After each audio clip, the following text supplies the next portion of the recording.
and Brad, the two most famous physical therapists on the internet. Hi, folks. I'm Bob Schrupp, physical therapist. Brad Heineck, physical We are therapist. the most famous physical therapists on the internet. In our opinion, of course, Bob. We're going to talk about how to prevent fatigue and worry, keep your energy and spirits high. Yes! Yes. This is part of our self-improvement series. We've been kind of dabbling into this, and we're going to also go into some other areas in the future. But if you are new to our channel, please take a second to subscribe to us. We provide videos on how to stay healthy, fit, pain-free, and we upload every day. Also, join us on our social media platforms. Instagram, we got Facebook, we got Twitter, we got our website. We're giving away something right now. We just don't know what. Because we did this, and we're going to put it off into the future. We like to make videos, so we have something to... And we're not going to worry about it. And we're not going to worry about it. That's right.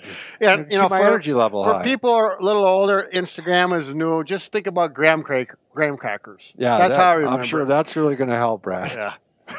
Anyways. All right, let's talk about this, Brad. Well, you know, fatigue and worry kind of wrap their fingers around each other, and it's one and the other. And especially as we get older and you have families and you got work and all these things that start to overlap, and you just kind of wonder, how am I going to get it all done, you know? And when that happens, it just crumbles and actually escalates into more fatigue, more worry, and it can even lead to being sick. Yeah, and I think, me personally, and I like this analogy a lot of times, they talk about you only have so much bandwidth to put forth on a problem.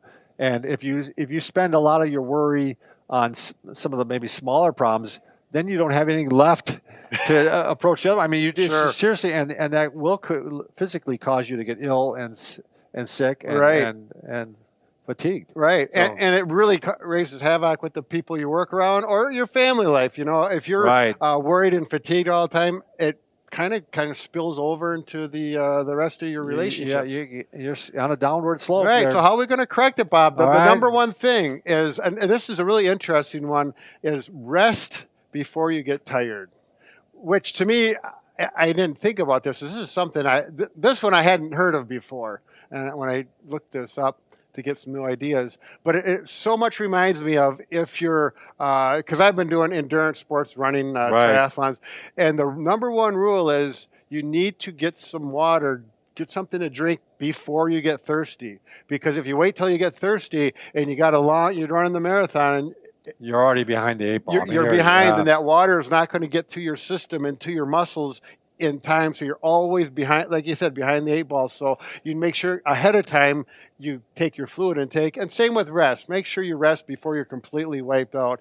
And this is it's really important. I'm going to give it tell you a story. You know, I was at the Mayo Clinic, and I used to work at the Charter House, or at one of the Mayo houses. It was William Mayo's house. Okay, and one of the Mayo brothers. One of the Mayo brothers, and the story was that it was famous for take his naps.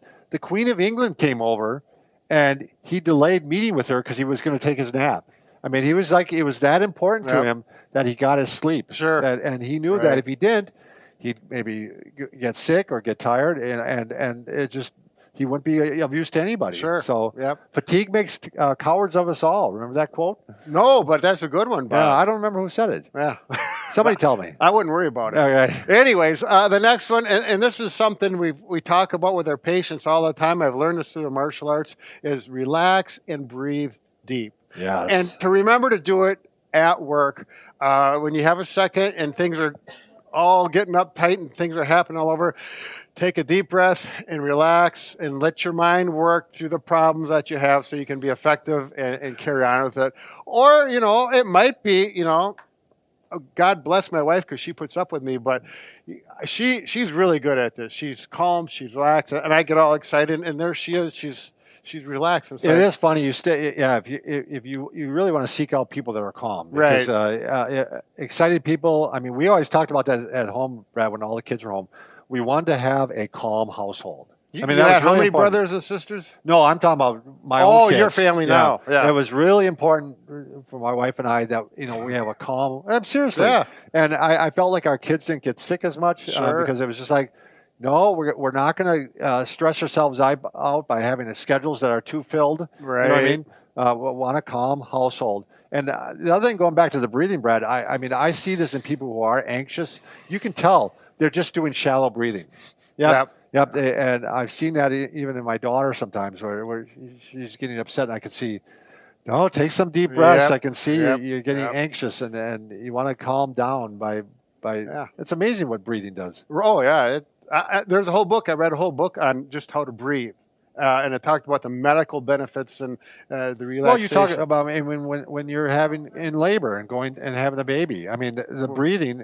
We can't talk about. No, but I went through the training with my wife. Sure, so did I. It was amazing. On our first child, we didn't use it. Yeah. I don't know why. I thought we thought, you get through it. The second one, oh my gosh! She's like, she couldn't believe how much it helped. Oh, so there you go. Mean, we're a little advocates of that. So breathing is huge. No, and then the next thing we're going to talk about is work habits. And this is a really nice one. Keep your workspace, your desk, your workbench, whatever it is, clear except for what you're working on. Yeah, this is a problem for me. If you got 6 things that you're working on and you're supposed to focus on one, then you look over there and it reminds you of that. Then you got to get back to where you're supposed to be. Be efficient.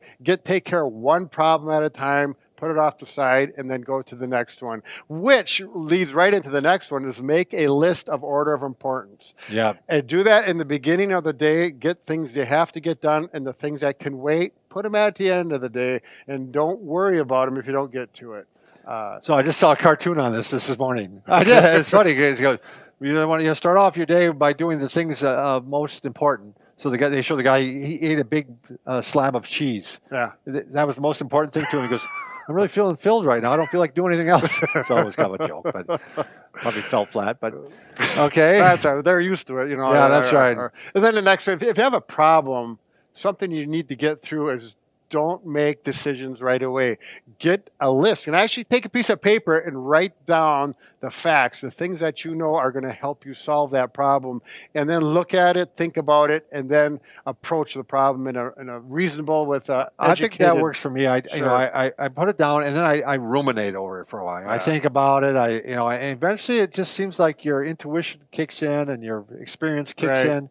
And you come up with, most problems can be solved. Right. And usually if you take a break from it and come back, if you can do that, things fall into place. But Bob is really good at just letting things happen, think about them, relax. I'm, on the other hand, I'll get in a thing and you want to get it done. I want to get it done. And to be honest, there's in some situations, your technique can work better and some mine can work better. You know what I mean? Yeah. Not so much my way. You'd probably be a better first responder. You know what I mean? Because I'd be like, well, how should we get that person out of that house that's burning right now? And Brad'd be like, diving right in and pulling them out already. Yeah. So probably not be able to get out myself. Probably won't get out yourself, but And here's another really important one, particularly if you're working above people, is learn to delegate. And do this at home with your children, your wife, or your wife is going to delegate to you, perhaps, is more appropriate. But, put chores off and let people take care of their problems because they're probably going to do a better job than you because you're thinking of other things. Right. And you're right. As a boss, you got to think in those terms because if you try to do all the work, you're going to get bottlenecked there. Yeah. Nothing else is going to happen. And for people to grow, you got to start delegating things to them. There you go. Give them responsibilities. Mm-hmm. So.